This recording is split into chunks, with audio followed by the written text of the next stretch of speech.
èyí ni ohun tí Awùjalẹ̀ sọ nípa Ọbásanjọ́ nígbà tí ọkùnrin ajìjàgbara ọmọ Yorùbá ní olóyè Sunday Adéyẹmọ ẹni táwọn èèyàn ń pè ní Sunday Ìgbòho ṣe fídíò kan jáde tó sì sọ̀rọ̀ sí olóyè Olúṣẹ́gun Ọbásanjọ́ ààrẹ orílẹ̀-èdè Nàìjíríà tẹ́lẹ̀. ọ̀rọ̀ náà kò yé ọ̀pọ̀ èèyàn, àwọn míín sì ń sọ pé kí ló dé tí Sunday Ìgbòho ṣe bẹ́ẹ̀ yẹn sọ̀rọ̀ sí Ọbásanjọ́. àmọ́ àwọn èèyàn jáde wọ́n ní kì í ṣe Ìgbòho nìkan ni yóò kọ́ sọ̀rọ̀ sí Ọbásanjọ́ bẹ́ẹ̀. ọ̀pọ̀ àwọn aṣáájú Yorùbá ni wọ́n ń sọ̀rọ̀ sí nítorí àwọn kan ní ó sọ àwọn olówó ọmọ Yorùbá dèrò ẹ̀yìn, bẹ́ẹ̀ ni kò sì ní àǹfààní kan tó ṣe fún ilẹ̀ Yorùbá lápapọ̀ ní gbogbo ìgbà tó fi ń ṣèjọba. nígbà náà ni wọ́n dárúkọ Awùjalẹ̀ ọba Síkírù Káyọ̀dé Adétọ̀nà pé ọba náà ti sọ̀rọ̀ sí Ọbásanjọ́ rí, bẹ́ẹ̀ ni kò sì fi ọ̀rọ̀ náà pamọ́. nínú ìwé ìtàn ara ẹ̀ tó kọ The Autobiography of Ọba SK Adétọ̀nà ló kọ ọ́ sí. èyí sì lohun tí Awùjalẹ̀ sọ nípa Ọbásanjọ́. ọba náà sọ báyìí pé ní ọjọ́ 9 oṣù keje ọdún 2006 àwọn EFCC lẹ́kọ̀ọ́ ya bo ilé Mike Adenuga, alága iléeṣẹ́ Globacom. wọ́n fọ́ géètì ilé ẹ̀, wọ́n sì kún gbogbo inú ilé náà fọ́fọ́ bí ìgbà tí ogun dé ni. wọn kò sì jẹ́ kó lè jáde, wọ́n ní àwọn àrẹ́ẹ̀sì ẹ̀. nígbà tí mo gbọ́ ọ̀rọ̀ náà mo pe iléeṣẹ́ àwọn lọ́ọ̀yà Àyànlájà and Adésànyà, bẹ́ẹ̀ ni mo pe ọ̀jọ̀gbọ́n Bíọ́dún Adésànyà SAN. mo ní kí wọ́n dá sọ̀rọ̀ náà kí wọ́n sì rí i pé wọ́n gba máìkì jáde. lójú ẹsẹ̀ ni wọ́n bẹ̀rẹ̀ iṣẹ́, wọ́n sì fi mí lọ́kàn balẹ̀ pé àwọn á yanjú ọ̀rọ̀ náà láìpẹ́ rárá. nígbà tí ilẹ̀ máa fi ṣúṣá kò ní ìdí kí àwọn tí mo pè yẹn tún máa dààmú mọ́, nítorí àwọn EFCC ti rí Mike bá sọ̀rọ̀, ó sì ti ṣàlàyé ara ẹ̀ fún wọn. wọ́n ti fi sílẹ̀ pàápàá, ṣùgbọ́n wọ́n ní kó máa wá sí ọ̀dọ̀ àwọn EFCC l'Àbújá lójoojúmọ́. òní Mike bá gba Àbújá lọ, ó lọ pẹ̀lú lọ́ọ̀yà ọ̀jọ̀gbọ́n Bíọ́dún Adésànyà. bí ìyẹn ṣe ń lọ lọ́wọ́ mo gbọ́ pé ìṣẹ̀lẹ̀ míì tó tún farapẹ́ náà ń lọ. àwọn EFCC yìí kan náà ti mú Muhammadu Babangida ọmọ Ibrahim Babangida. wọ́n ní wọ́n ti fọ̀rọ̀ pò ó nífun pọ̀, wọ́n sì ti fòun náà sílẹ̀ kó máa lọ. ohun tí wọ́n ní àwọn EFCC ń wá ní owó kan tó sọnù níléeṣẹ́ PTF, ìyẹn iléeṣẹ́ tó ń tọ́jú owó epo bẹntiróòlù ilé wa tí wọ́n fi Muhammadu Buhari ṣe olórí ẹ̀ nígbà ayé Abacha. PTF wọ́n lówó kan sọnù, wọ́n wá ń wá. àmọ́ ohun tí wọ́n ń wá gan-an kọ́ nìyẹn, wọ́n kàn fi yẹn bojú ni. nítorí nígbà tí Mike wà ní Àbújá yẹn, àwọn EFCC fúnra wọn dọ́gbọ́n sọ fún un pé kó lọ rí Ọbásanjọ́ kó ṣàlàyé ara ẹ̀. ohun tó fi hàn pé kì í ṣe owó PTF kankan ni wọ́n ń wá, wọ́n kàn fẹ́ lo ìyẹn láti fún Mike ni. fún odidi ọjọ́ 4 ló fi ń pààrà láti rí Ọbásanjọ́. Ọbásanjọ́ kò jẹ́ kó róhun. nígbà tó pòyì ọ̀dọ̀ àwọn EFCC títí táwọn yẹn kò ka ẹ̀sùn kankan sí i lẹ́sẹ̀ tí wọn ò sì gbé e délé ẹjọ́, ló bá padà wá sèkó ní tiẹ̀. kò pẹ́ sígbà yẹn ọ̀rọ̀ náà kò sì tí ì lọ́lẹ̀ o. Ọbásanjọ́ ṣe nǹkan méjì kan tó ya èmi gan lẹ́nu.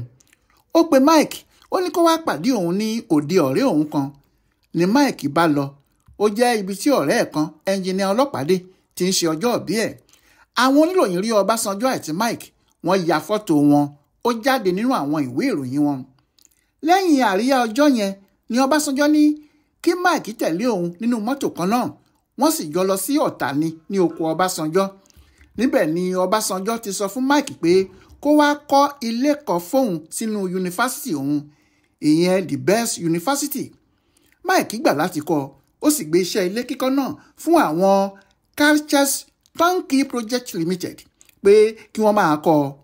ó dàbí pé ọ̀rọ̀ náà ti parí nìyẹn, nítorí àwọn EFCC sinmi, wọn ò dààmú Mike mọ́, Mike sì ń bá iṣẹ́ ẹ̀ lọ.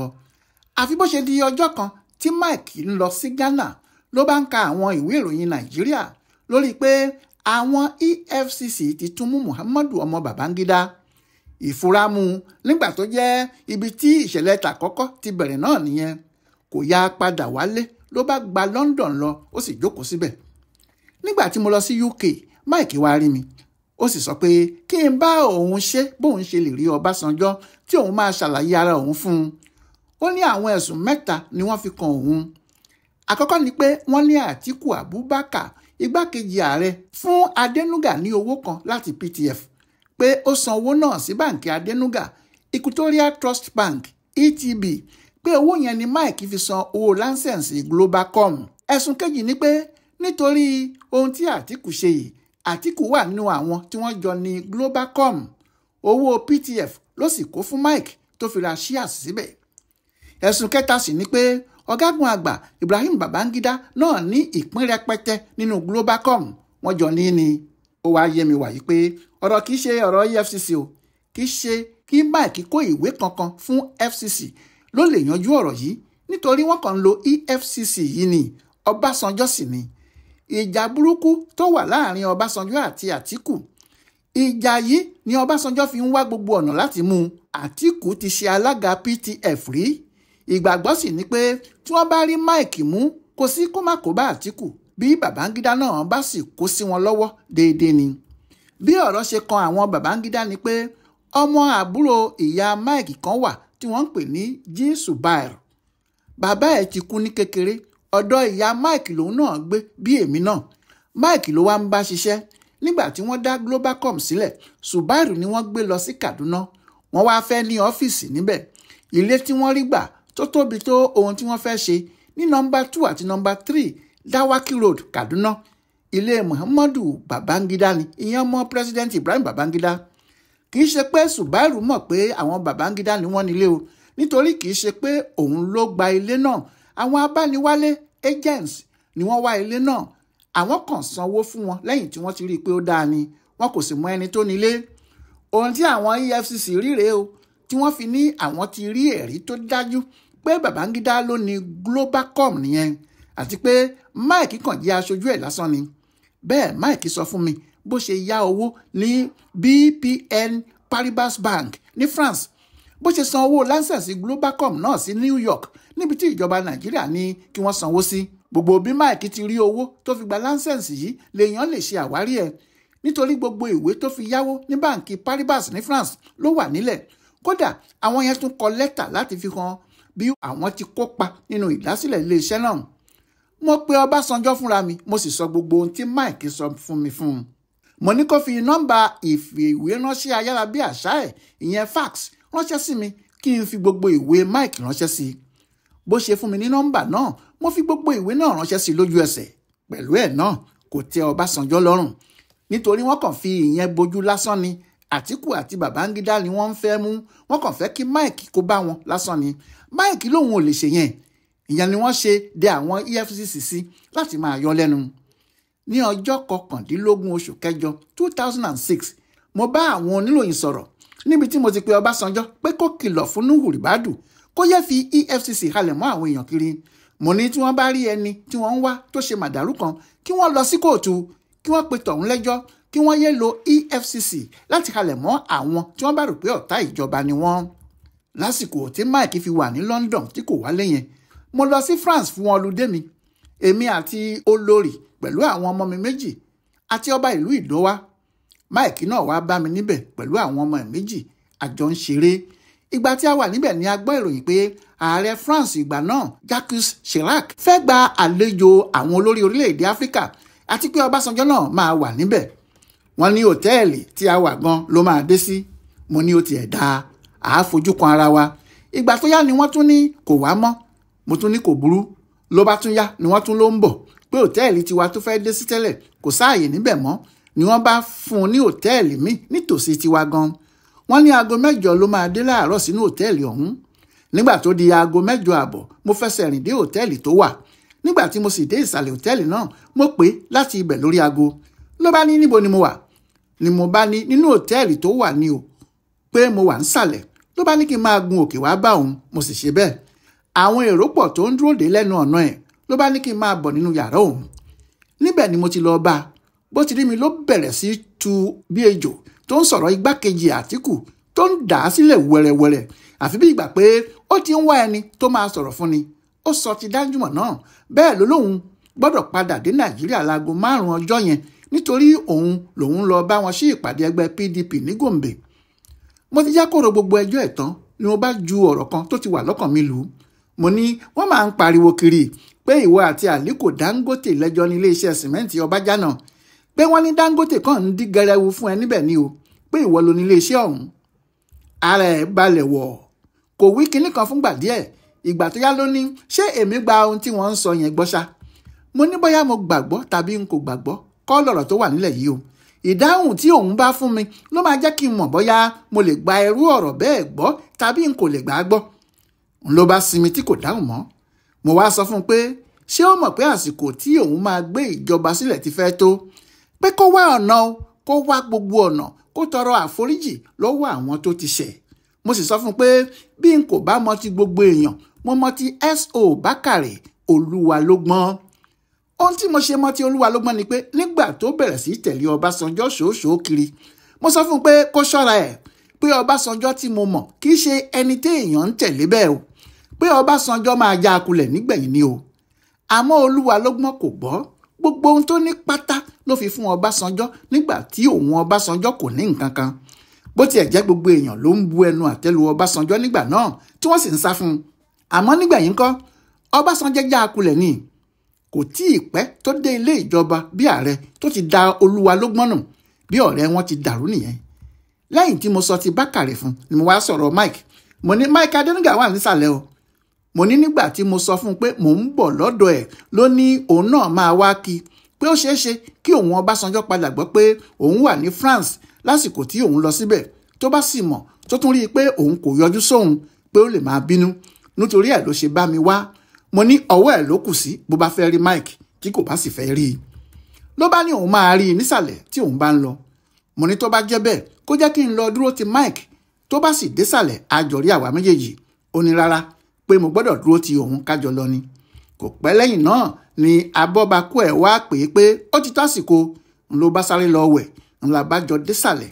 Bá a ti désàlẹ̀ ni Mike sáré wá kí, tó ní òun gbọ́ pé ó wà ní France lòun ṣe tẹ̀lé mi wá. Èsì kan náà tí Ọbásanjọ́ fún ni pé ó ṣẹ̀ mí o, bí ìwà tèmi ṣe rí nìyẹn o. Mike náà sì dáhùn pé ó yé mi sà, ẹ ṣeun. Nígbà tí Ọbásanjọ́ fìjọba ẹ̀ sílẹ̀, èmi pẹ̀lú ẹ̀ pàdé níbi ayẹyẹ ìrántí T.O.S. Benson lẹ́kọ̀ọ́ lọ́jọ́ 23 oṣù keje 2007. Kódà àjọ jókòó sẹ́gbẹ̀ẹ́ ara wa ni. Níbẹ̀ ni mo ti sọ fún un pé mò ń bọ̀ lábẹ́òkúta níjọ́ kejì. Ló bá ní inú òun á dùn tí n bá lè dé ọ̀dọ̀ òun kájọ jẹun ọ̀sán. Mo sì sọ fún un pé màá wá. Lóòótọ́ ni mo lọ sọ́dọ̀ ẹ̀.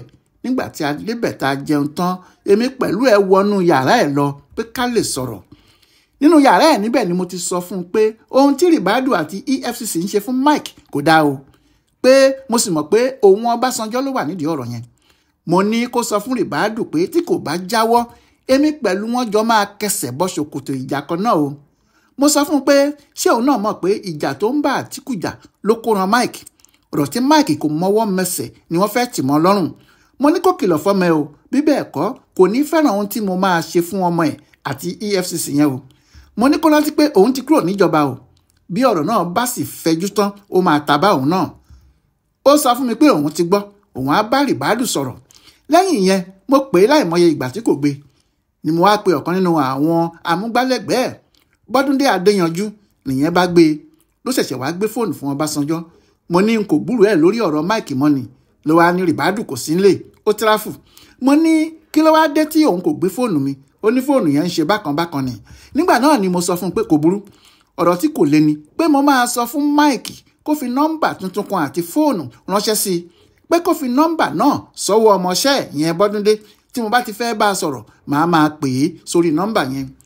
Lọ́jọ́ kejì bẹ́ẹ̀ ni Mike ṣe, ó fi nọ́mbà tuntun ti Glo àti fóònù tuntun ránṣẹ́ sí Ọbásanjọ́, ó sì ń lò ó. Mike jókòó sí London kò padà wálé, a ò sì gbọ́ nǹkan kan lọ́dọ̀ àwọn EFCC mọ́. Ni mo bá ní kó máa bọ̀ nílé jàre. Mo ní nígbà tí kò ṣe aburú kan, kí ló dé tó máa sá kiri. Ni Mike bá padà wálé. Láti ìgbà náà kò sẹ́ni tó fọwọ́ kàn, kò sì sẹ́ni tó wádìí nǹkan kan mọ́. Nígbà tó jẹ́ wọ́n kàn fẹ́ fi ọ̀rọ̀ náà ṣe arúmọjẹ ni, ọ̀tọ̀ lẹni tí wọ́n ń wá, wọ́n fẹ́ fi Mike Adénúgà bójú ni. Ní gbogbo ìgbà tí Mike sá lọ sí London yẹn, iṣẹ́ ilé tó ń bá Ọbásanjọ́ kọ́ ní yunifásitì ẹ̀ kò lọ déédé nítorí kò fún àwọn tó ń ṣiṣẹ́ náà lówó. Nígbà tó wá padà dé, àwọn aláṣẹ yunifásitì kọ̀wé sí pé àwọn fẹ́ wá rí kí àwọn lè mọ bí àwọn ṣe máa bá iṣẹ́ ilé náà lọ. Nígbà tí mo gbọ́ bẹ́ẹ̀, mo ní kí Mike sọ fún àwọn ará yunifásitì náà pé èmi fúnra mi èmi náà máa wà níbi ìpàdé tí wọ́n fẹ́ ṣe láti bẹ̀rẹ̀ iṣẹ́ ilé yẹn. Mo ti múra láti sọ̀rọ̀ burúkú tí wọn ò ní gbàgbé láyé wọn sí wọn. Bóyá àwọn náà ti wá fura ni o, nítorí wọn ò ṣèèṣì béèrè kinní kan lọ́wọ́ Mike mọ́. Ìpàdé náà ò sì wáyé. Gbogbo orúkọ rere, ìwà rere àti àtìlẹ́yìn táwọn èèyàn ṣe fún Ọbásanjọ́ láti di ààrẹ, Ọbásanjọ́ fúnra ẹ̀ lè bà gbogbo ẹ̀ jẹ́ pátá. Kò sí nǹkan tá a rí tọ́ka sí ní sáà kejì ẹ̀. Ọdún 8 tó lò nílé ìjọba tó láti ṣe iná ẹ̀lẹ́ńtíríkì tí kò ní lọ tàbí bàjẹ́ fáwọn ọmọ Nàìjíríà. Ọdún 8 tó lò yẹn tó láti fi òpin sí gbogbo ìwà àbàjẹ́ àti ìkówójẹ lórílẹ̀‐èdè wa. Ọdún 8 tó lò yẹn tó láti fi ṣe àwọn àyípadà àwọn ohun tó ti bàjẹ́ nílẹ̀ wa. Ohun tó jẹ́ kí èmi ṣe àtìlẹ́yìn fún nígbà tó wá bá mi pé òun fẹ́ dupò ààrẹ nìyẹn o. Ṣùgbọ́n àwọn ọ̀rọ̀ tí Awùjalẹ̀ Ọba Síkírù Káyọ̀dé Adétọ̀nà sọ nípa ọ̀rẹ́ ẹ̀ olóyè Olúṣẹ́gun Ọbásanjọ́ nìyẹn. Ọláyíwọlá Alága ló mú ìrántí ọ̀rọ̀ yìí wá fún Ibùdó Àgbáyé fún Àṣà àti Ìṣe Yorùbá World Center nínú ọgbà Yunifásitì Ìbàdàn. Ẹ kú etí gbọ́ o.